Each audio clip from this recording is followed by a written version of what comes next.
Hello friends, मैं doctor Shivam Upadhyay अपने YouTube channel the homeopathic world में आपका बहुत बहुत स्वागत करता हूं। जैसे कि मैंने अपने पिछले वीडियो में बताया था कि पोसोलॉजी क्या रखनी है हमें। अगर कोई पेशेंट फिज़िकल वर्क ज़्यादा करता है या कोई पेशेंट मेंटल वर्क ज़्यादा करता है या वो बच्चा है या वो दोनों ज़्यादा करता है, फिज़िकल भी है और मेंटल वर्क भी उसका ज़्यादा है, तो उसमें कैसे कैसे किसकी पोटेंसी सेलेक्ट करनी है, इसके बारे में मैंने ऑलरेडी पिछले वीडियो में बता दिया था आपको। उसका लिंक मैं आपको डिस्क्रिप्शन में दे दूँगा, आप वहाँ से चेक कर सकते हैं। दोस्तों, आज मैं अपने नई वीडियो में इस सेकंड पार्ट में बताऊँगा आपको कि डिजीज़ के हिसाब से हमें पोटेंसी कैसे सेलेक्ट करनी है। ये आज का हमारा टॉपिक है, how to select the potency on the basis of any disease. ये आज का टॉपिक है, तो चलिए शुरू करते हैं बिना किसी देरी के। दोस्तों, जैसा कि हम जानते हैं डिजीज़ कई तरीके से होते हैं। कुछ फंक्शनल डिजीज़ होते हैं, कुछ फिज़िकल डिजीज़ होते हैं, कुछ स्किन डिजीज़ होती हैं, कुछ फिर फर्दर डिसाइड करते हैं कि कुछ एक्यूट कंडीशन है, कुछ क्रॉनिक कंडीशंस हैं। तो इन सब बेसिस पे हमको पोसोलॉजी कैसी कैसी किसकी रखनी है, इसके बारे में आज मैं आपको बताने जा रहा हूँ। तो मैं पहली बार शुरू कर रहा हूँ आपका फंक्शनल डिजीज़ के कैसे सिलेक्शन करनी है पोटेंसी की, इसके बारे में सबसे पहले आपको मैं यही बताऊँगा। अब पूछेंगे आपके फंक्शनल डिजीज़ होती क्या है। फंक्शनल डिजीज़ वो होती है जिसमें किसी ऑर्गन या बॉडी का फंक्शन नॉर्मलाइज नहीं हो रहता है, वो डिसफंक्शन हो जाता है।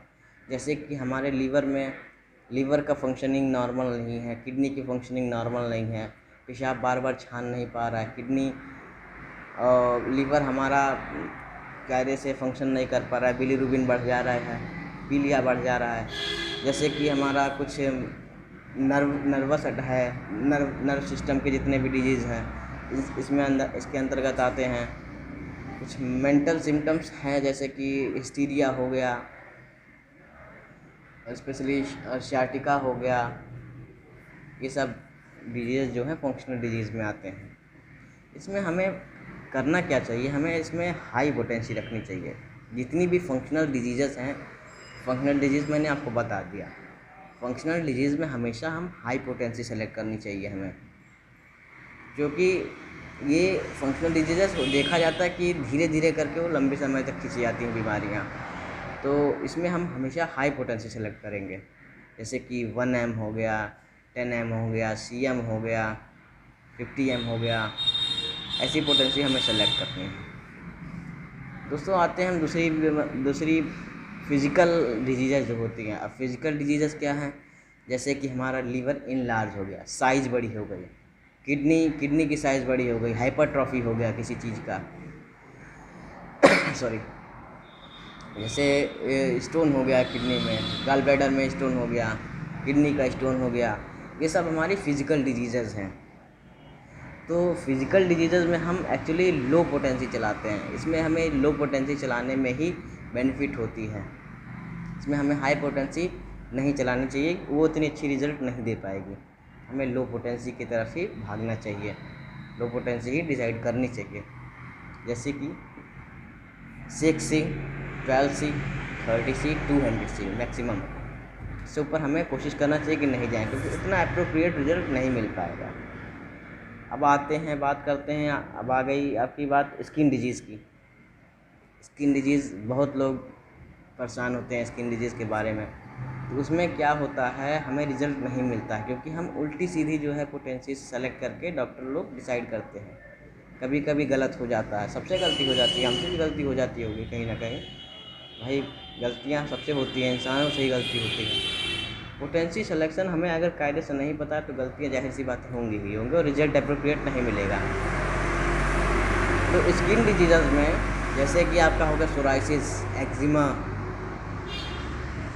इन सब चीज़ों में हमें हमेशा लो पोटेंसी देनी चाहिए। इसमें अगर हम हाई पोटेंसी देंगे तो एग्रावेट बहुत भयंकर होगा, बहुत भयंकर तरीके से एग्रावेशन होगा, दिक्कत बढ़ जाएगी, खुजली बढ़ जाएगी। कुछ दवाइयाँ जैसे हैं सल्फ़र हो गया, सोलिनम हो गया, ग्रेफाइटिस हो गया, ये सब तो बिल्कुल हमें हाई पोटेंसी में सेलेक्ट करनी ही नहीं चाहिए, क्योंकि इतना एग्रावेट करता है कि पेशेंट परेशान हो जाएगा, फिर दोबारा आपके पास नहीं आएगा। तो इस वजह से हमें हमेशा स्किन डिजीज़ में लो पोटेंसी देनी चाहिए। हाई पोटेंसी देने का मतलब ये हुआ कि वो कहीं ना कहीं से एलोपैथी ट्रीटमेंट लेके ही आया होगा, जो कि बीमारी को सप्रेस की होती है पहले से ही। आप लगाए ट्रॉपिकल क्रीम्स वगैरह लगाए, वो चीज़ सप्रेस कर दिया वहाँ पे। अब आप हाई पोटेंसी देंगे तो वो एग्रावेट कर देगा, उभार देगा उसे।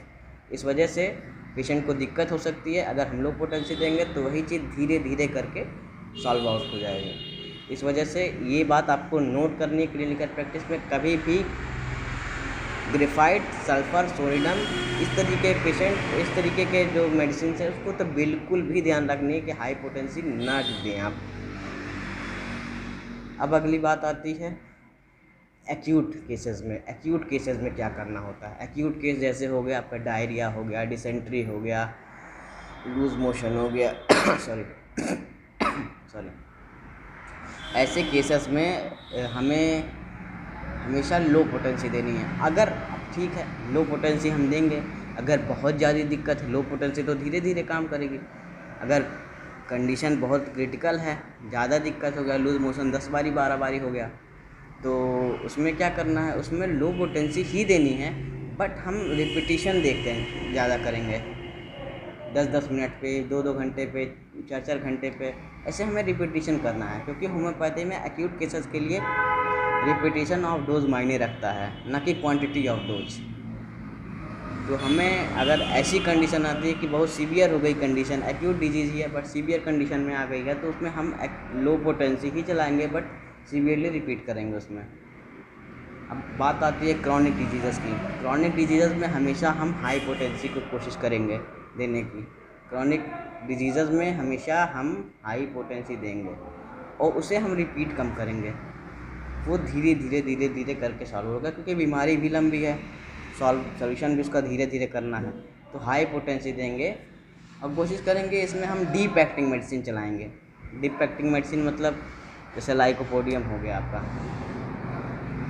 ऐसे ही और सारी दवाइयाँ हैं, इसमें हम डीप एक्टिंग मेडिसिन चलाएंगे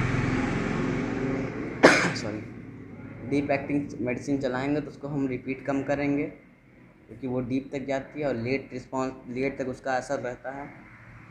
तो उसमें हम हाई पोटेंसी ही देंगे और रिपीटिशन कम करेंगे। तो दोस्तों आज का वीडियो मेरा यहीं समाप्त होता है, ख़त्म होता है।